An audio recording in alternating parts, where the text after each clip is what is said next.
Hello guys, स्वागत है आपका आपके चैनल सिविल एक्सरसाइजेस पे। और आज हमारा वीडियो होने वाला है डैम्पनेस के ऊपर। देखिए डैम्पनेस क्या होता है। डैम्पनेस जो है ना, डैम्पनेस की वजह से पेंट और सीमेंट का जो लेयर है वो निकलने लगता है, जिससे घर जो है बहुत ही ज़्यादा अनअट्रैक्टिव दिखते हैं और स्मेल भी काफ़ी करती है ना। उसकी वजह से अगर अगर फ्लोर पे आ जाता है डैम्पनेस, तो फिर नीचे जो सामान रखा रहता है वो सब भी ख़राब हो जाते हैं। ये बेसिकली होता क्यों है? देखिए इसका होने का मेन रीज़न जो सबसे बड़ा कारण है वो है सीपेज, है ना। सीपेज के थ्रू। और सीपेज क्यों होती है?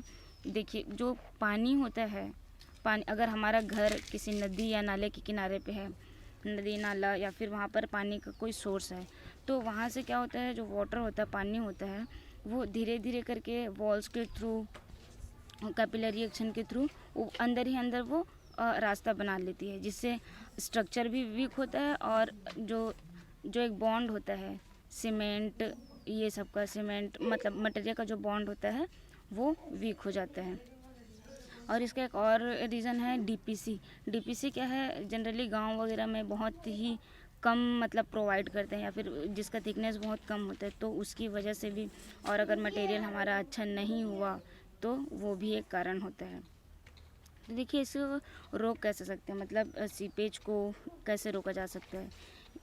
तो इसके लिए हम बहुत लोग क्या करते हैं कि अगर सीपेज आता है तो टाइल्स वगैरह का यूज़ कर लेते हैं। देखिए टाइल्स ठीक है, टाइल्स आप लगा देते हो, वहाँ पर नहीं आती है, लेकिन ये जो कैपिलरी एक्शन वो तो रुकेगा नहीं। तो ये क्या होता है इससे कि ये वॉल वॉल पे तो रुक गई, लेकिन ये ऊपर चली जाती है, मतलब स्लैब की ओर जाने लगता है। तो बस ये है कि इसको रोकने के लिए या तो डीपीसी आपको अच्छे से प्रोवाइड करनी है, वेंटिलेशन वगैरह अच्छे से देना है।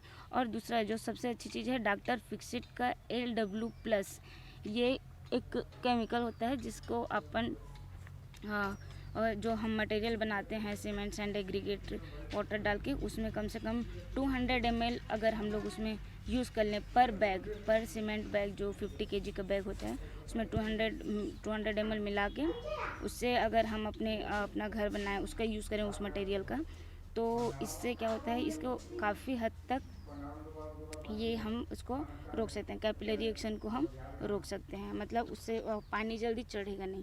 और इसका जो और कारण होता है पानी ऊपर आने का, या फिर जैसे कि आपने बहुत बार छत में देखा होगा कि छत से भी सीपेज हो रही है, तो वहाँ पे क्या क्या होता है कि कोल्ड जॉइंट मीन्स अगर हमारी जो है ढलाई हो रही है, तो ढलाई हो रही है, अगर मटेरियल उस टाइम कम पड़ गया या फिर मटेरियल लेट से आता है, तो फिर वहाँ पे कोल्ड जॉइंट हो जाता है। तो कोल्ड जॉइंट की वजह से भी सीपेज होता है, जनरली ये छत वगैरह पे हम ज़्यादा देखते हैं। और एक होता है क्यूरिंग। अगर हम लोग क्यूरिंग अच्छे से नहीं किए, कम से कम 15 दिन महीना दिन करना चाहिए। अगर क्यूरिंग अच्छे से नहीं होता है तो क्या है, अगर क्यूरिंग अच्छे से नहीं होगा तो हीट ऑफ हाइड्रेशन होता है। हीट ऑफ हाइड्रेशन की वजह से उस पर क्रैक्स आ जाते हैं, और क्रैक्स जब आता है तो फिर वहाँ से भी सीपेज स्टार्ट हो जाता है। तो बस यही है कि आप डीपीसी अच्छे से प्रोवाइड करिए, वेंटिलेशन वगैरह अच्छे से होना चाहिए। वेंटिलेशन इसलिए ताकि सूरज की किरणें हमारे घर पे आ सके, ताकि नमी ना आए। और डीपीसी कम से कम, डीपीसी का जो थिकनेस है वो 50 से 150 mm तक का तो होना ही चाहिए।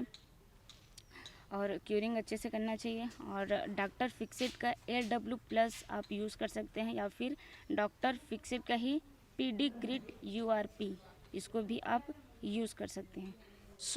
Thank you so much guys, I hope कि आपको इस वीडियो से कुछ सीखने को मिला होगा। Keep watching civil exercises and please like comment और सब्सक्राइब कर दियो, और अपने दोस्तों को भी शेयर कर दियो। Thank you.